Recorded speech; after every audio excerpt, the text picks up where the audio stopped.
Now you're playing with power, portable power.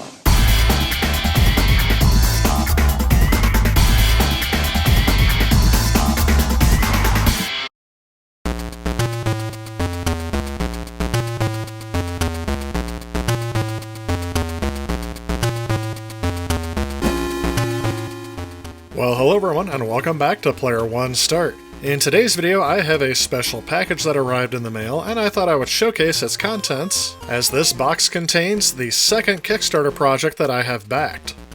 This all started back in October of 2021, when a friend of mine on Twitter posted that they were kickstarting their game.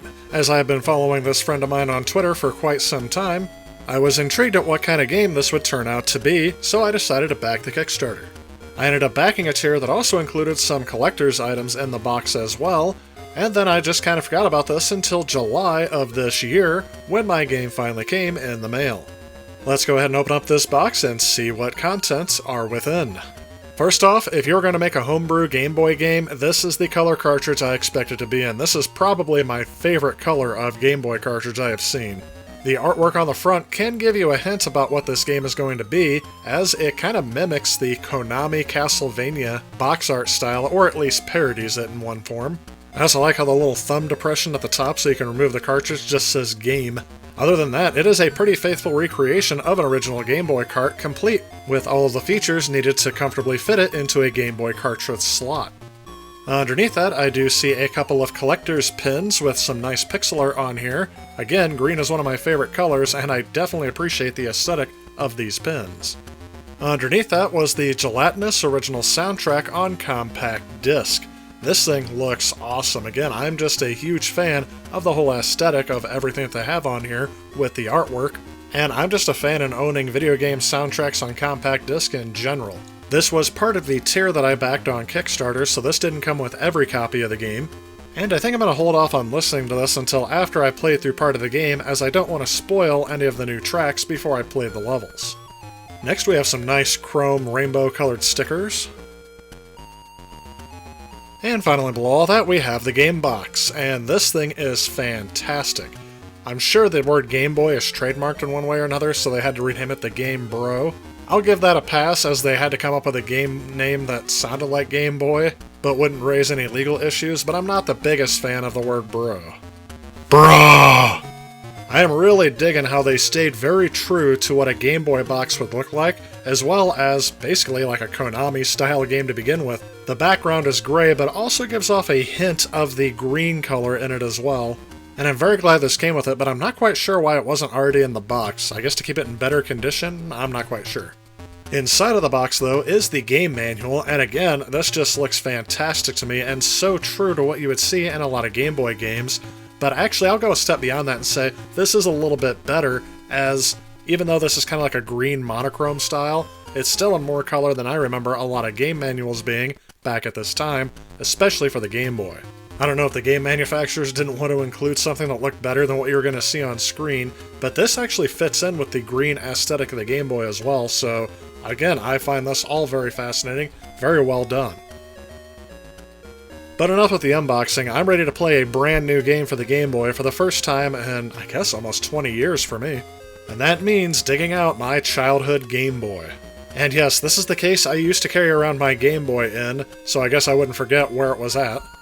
And upon opening this up, I'm glad to see everything is still in here. Yes, I have the Game Boy Light magnifier, which unfortunately doesn't work, so I'm not going to use it in this video, but I also have an AC power adapter to plug this in, so I'm going to do that, as I would often forget when I put batteries in this thing not to leave it sit in storage. But anyway, here's my Game Boy, and it's still in very nice condition considering that I've owned it since about the age of 7 or 8. And I know someone in the comments is going to say something. Yes, this Game Boy is not in pristine museum condition, and you're going to notice some dirt, especially among the crevices and cracks of the system.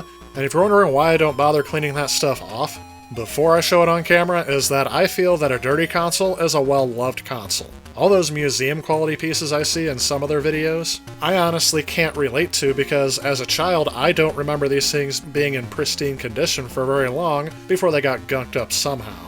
That said, I do recognize that this Game Boy needs a deep clean at some point, but it'll have to wait until I do that in a future video. Here's the Game Boy power supply that I would use more often than using batteries in this system, to tell you the truth. I also had a car adapter, but it should be in here and I don't know where I put it last.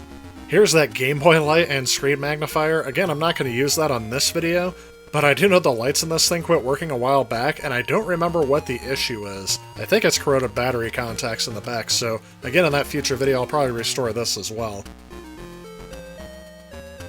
Alright, but now we have the game out, and we have the Game Boy hooked up to power. Let's go ahead and slide the game in, and let's power it up for the first time.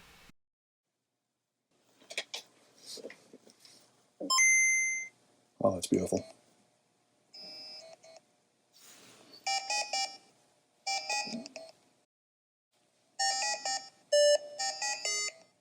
When first booting up the game, I hear an eerie theme that starts to build up in tension, almost beckoning you to come inside and just try to play this game. Loading up to the title screen, you can see that the aesthetic fits in very well with all of the artwork presented on the box and the manual, as you do have these shades of green that every Game Boy game was limited to. And yes, this is the first time that I've noticed that my Game Boy screen is actually glitching a little bit, so I will definitely have to restore this at some point. Never fear though, that is not a result of this game cartridge, that's just how old my Game Boy is. And also, speaking of some of the limitations that Game Boy has, it's just incredibly hard for me to capture footage from my Game Boy without getting a huge glare on the screen, so to properly show you this game, I'm going to load this up into my Super Game Boy. Which, yes, even though this is a homebrew title, it is compatible with all the Game Boy accessories that I tried with it, including the Super Game Boy, but we'll get into all those other ones here in just a minute. The default color palette on the Super Game Boy almost wants to make this game look like it's a Chips Ahoy or Hershey's Kiss kind of game. So if you really want to see the game in a better color palette, at least in my opinion, I recommend going into your color palette settings on your Super Game Boy and changing it to palette 3H, and I think that gives you as close to an aesthetic as I think the game developers intended. If not, this is just the one that I like the best. Rebooting the system, and oh yeah, that looks so much better.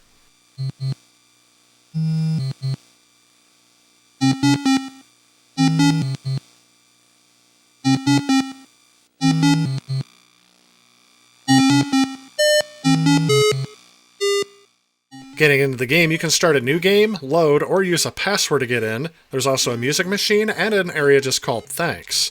In Thanks, these are Kickstarters that decided to pay to get their likeness put in the game and a message, and I think that was kind of neat for the developers to include this in the game.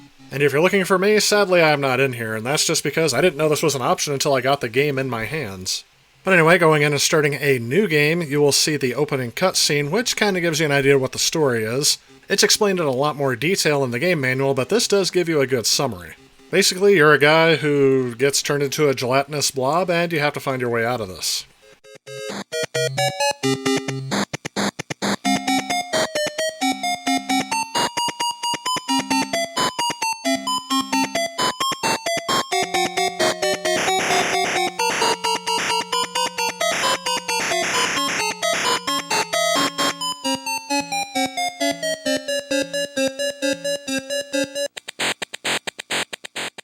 The opening level here reminds me a lot of a Metroid opening level, as you're just dropped into an area and you have to find your way through. I guess the main reason why it reminds me of Metroid is the fact that you can turn into this ball that you can roll up cliffs on. You don't have any other moves when you first start out this game, this is it. All you can do is just roll around, and when you want to get up onto another level, you have to roll up a wall, and if that wall has an overhang onto another ledge, you can fall off of it and then keep going from there. It also being inspired by many games I played in my youth, I knew that I had to go immediately to the left instead of to the right, as that was a non-traditional approach that other games of the time period had as an innovative feature, believe it or not.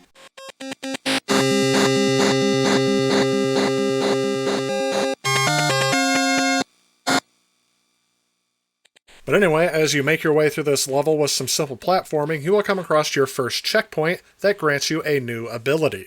And some of you that may be familiar with game design will know that this is a very good approach to teaching players how to play your game in the first level. Start out with something simple, and once you master it, then you can slowly add on new abilities or tricks or different game mechanics for the player to master again, and then repeat that process. Also, the controls for this game are very responsive, definitely not something I would have seen in a Game Boy game of this time, as controls were kind of all over the place, if it was going to feel floaty or if there was a delay. None of that is present here, and I really feel like the game is doing exactly what I tell it to exactly when it should.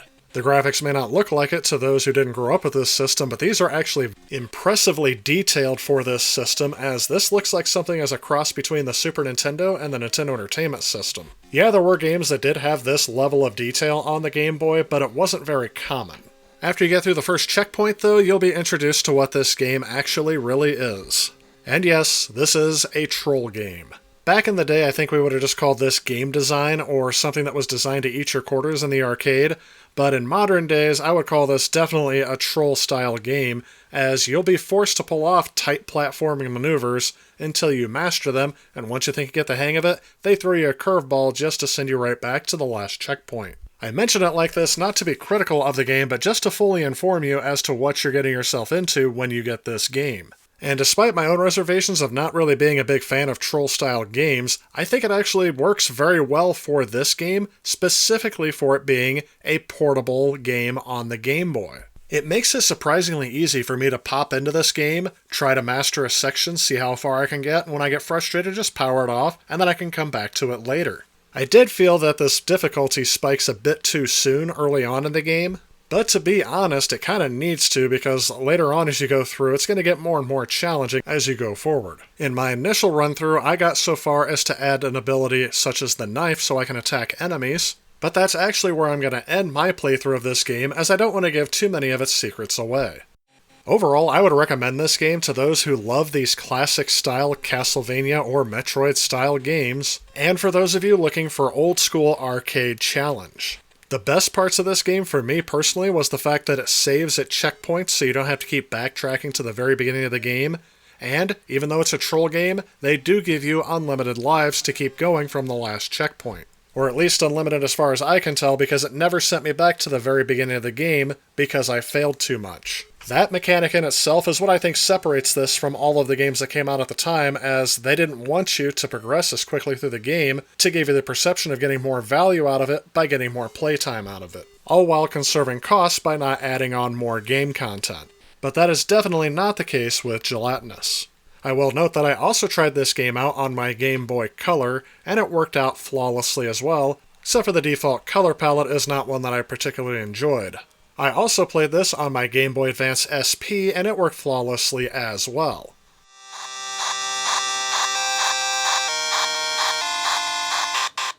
But the system I play this the most on is actually my GB Boy Color, which is a third-party knockoff that can play Game Boy games, and it has a backlit screen, all while having the advantage of the Game Boy Color form factor. I will note that this is just my preferred way out of convenience. This is just the one I play the most often because I like the way it feels in my hands, but it does kind of warp and stretch the image a little bit, so it may not be preferred for everybody. Overall, I am glad that I helped kickstart this game, and I had a surprising amount of fun with it. My initial impression on stream is that I really didn't like the grinding aspect of this game, but that actually became its saving grace later on, as for me, as an adult, sometimes I'm just looking for a quick 10-minute to 15-minute distraction, and this game is very easy to jump in and out of. Overall, I would rate this game at about an 8 out of 10 for providing a overall enjoyable experience, being well made, and for providing a loving tribute to the retro games of the past.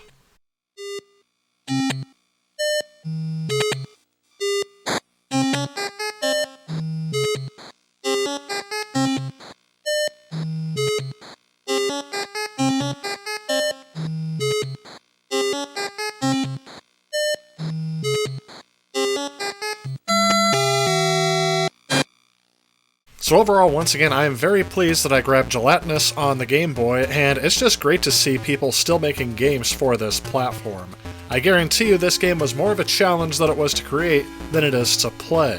And for those of you interested in obtaining a physical copy of this game, there is a link in the description to a pre-order, at least as of the making of this video, as I do not believe they have hit their regular release date yet. Only Kickstarters have gotten this game.